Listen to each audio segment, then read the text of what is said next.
The day my family abandoned me began like any other, with the sound of my father knocking on my bedroom door before dawn, his voice hoarse from cigarettes shouting that I had 30 seconds to be up or I'd regret it. I was already awake, as I always was in those early hours, because after 19, you learn to sleep with one ear open when you live in the same house as Banks. My brother Lucas was already in the bathroom as usual, because being the favorite son came with certain privileges, like using all the hot water and leaving only an icy thread for whoever arrived later. My mother, as usual, pretended not to hear anything, too busy preparing breakfast that my father would complain was cold before he even tasted it. The trip was my father's idea, a family adventure to visit some cousins in the countryside that I barely knew.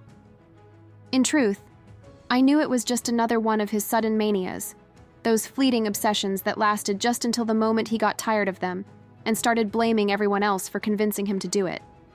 The car was an old sedan that smelled of gasoline and menthol, with cracked leather seats that stuck to the skin in the heat. Lucas took the front seat without arguing, as he always did, and spent the entire trip throwing pieces of peanut in my face while pretending he was just stretching. "Stop it," I grumbled for the 10th time, knowing that no one was going to defend me. "You're so fresh," he laughed, and my father let out that grunt that was the closest he ever came to agreeing with anything other than his own voice. When we stopped at that gas station in the middle of nowhere, I was already counting the minutes until the torture was over.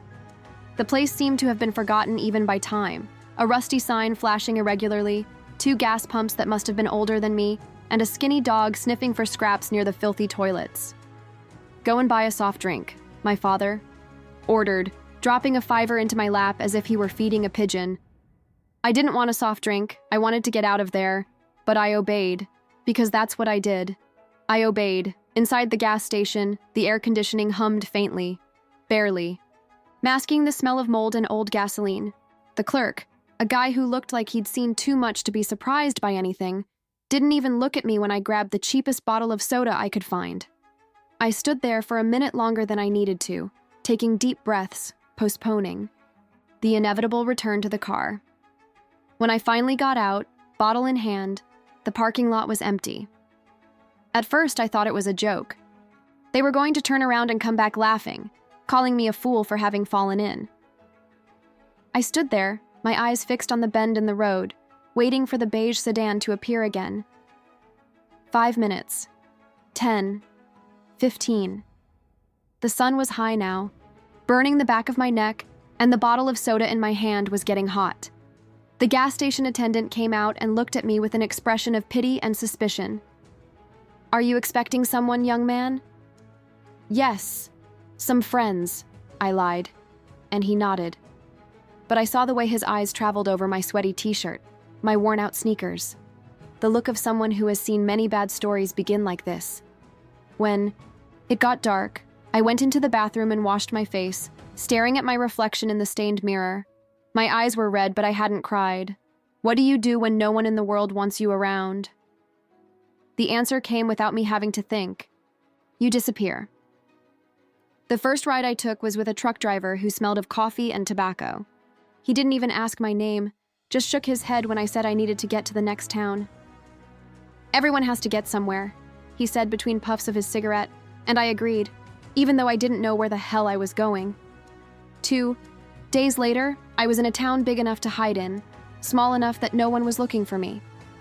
I got a job washing dishes at Biko's, a roadside restaurant where grease seemed to have become a permanent part of the walls.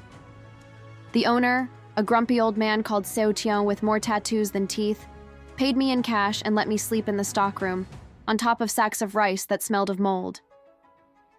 "You're gone tomorrow, I won't even miss you," he warned on the first day, and I nodded because that's exactly what I wanted, to be forgettable. The weeks turned into months, and I learned the art of being invisible.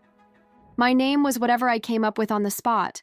Sometimes I was Carlos, sometimes Daniel, depending on who asked.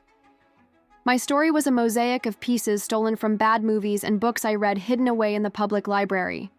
I worked, ate, slept, and repeated the cycle without thinking much about the future, because the future was something that belonged to people who had something to lose. Until one rainy day, she walked into the restaurant. Lena's black hair was faded from the sun. Her arms were full of small scars that told stories I didn't know yet, and her eyes were older than the rest of her face. She ordered a coffee without sugar and a slice of pie that she knew she wasn't going to eat. I could tell by the way she poked at the filling with her fork, as if she was just keeping her hands busy. "You're not from around here," she said, after watching me for a while, not as a question, but as a fact. I shook my head, expecting judgment, disinterest, but she just smiled. "Nobody is." We started talking slowly, like someone tinkering with something that might be broken.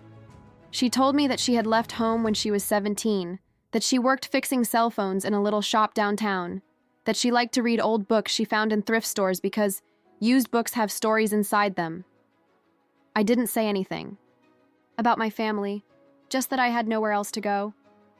"Sometimes you build a new place," she said, and for the first time in a long time, I thought it might be possible.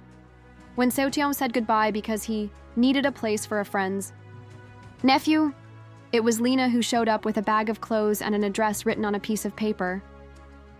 "My neighbor is renting a cubicle he calls an apartment," she said.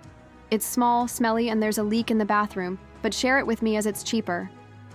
That apartment was indeed a cubicle, a room and a half with a stove that looked ready to explode, and a shower that switched between boiling and freezing water without warning. But it was ours. We shared the rent, the bills, and eventually, the secrets. Lena taught me how to cook more than noodles, showed me how to fix the leak, or at least how to put a bucket under it without knocking it over. Gave me one of her books when I said I hadn't read since school. "You're not what they made you," she said one night when I finally told her about my family, and I cried as if I'd been holding it in for years. 5 years later, I was staring at my father in the doorway of that same apartment. He had aged. His hair was grayer, his back a little curved, but he still had that look in his eye of someone who thinks the world owes him something. "We need to talk," he said, as if I owed him an explanation. Lucas stood behind him, with the same expression as always, as if I were a nuisance he had to tolerate. My mother didn't even come. "Are you going to leave me at the door like I'm a stranger?" my father asked, and I almost laughed. "You left me at a gas station like I was garbage." Lena appeared at my side, holding my hand with a strength that reminded me that I wasn't alone. My father looked at her, at the apartment behind me, at the life I had built without asking anyone's permission. And I saw the exact moment when he understood. I was no longer that person he could control. "Go away," I said, and closed the door. They never tried to contact me again, and I never tried to find them. Sometimes, when I'm at work, I now own a small cafe that serves homemade food late into the night. I hear the doorbell ring, and for a second my heart stops. But it's never them, and that's okay, because I've learned that family isn't just about blood. It's who holds your hand when you need it, who laughs at your bad jokes, who reminds you that you're more than the worst they've ever done to you. Lena. And I got married last year, in a small ceremony, with friends who had become family. At the end of the night, when everyone had left, she looked at me and said, "We've built a new place, haven't we?" And I smiled, because it was true. I never went back to that life, and it wouldn't make any difference if they showed up again tomorrow. I've already won.